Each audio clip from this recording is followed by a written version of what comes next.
Double top নিয়ে অনেকে কথা বলে। সো ডবল টপ কিভাবে ইউজ করবেন এবং একটা লাইন দিয়ে কিভাবে রিভার্সাল আনবেন সেটা আমি দেখাচ্ছি। ইভেন সি দা এর হাই কিন্তু মার্কেট ব্রেকআউট করতে পারে না। So as a one top, two top, so এটাকে বলা হয় ডাবল টপ, রাইট?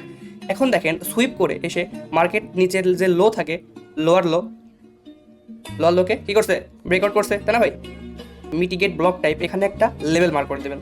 ওকে, সো যখনই মার্কেট ব্রেকআউট করে ধরেন এখান থেকে উপরে যাক, আরেকটু নিচে থেকে যাক, আরেকটু নিচে থেকে যাক, কোনো কিছু যায় আসে না, তাই না ভাই? কোনো কিছু যায় আসে না। যখনই আমাদের জোনে মার্কেট ট্যাপ করবে তখনই আমরা এখান থেকে ডাউনের দিকে কোনো কনফার্মেশন ক্যান্ডেল হলে ডাউনের দিকে ট্রেড প্লেস করবো, right? And you can see দেখেন এখানে ট্যাপ করে market reversal, one top, right, and then two top. তো সেটা এটা আমাদের কি হলো, ডবল টপ। তো আমি কি বললাম যে নিচের যে লোয়ার লো থাকে এটাকে ব্রেকআউট করতে হবে।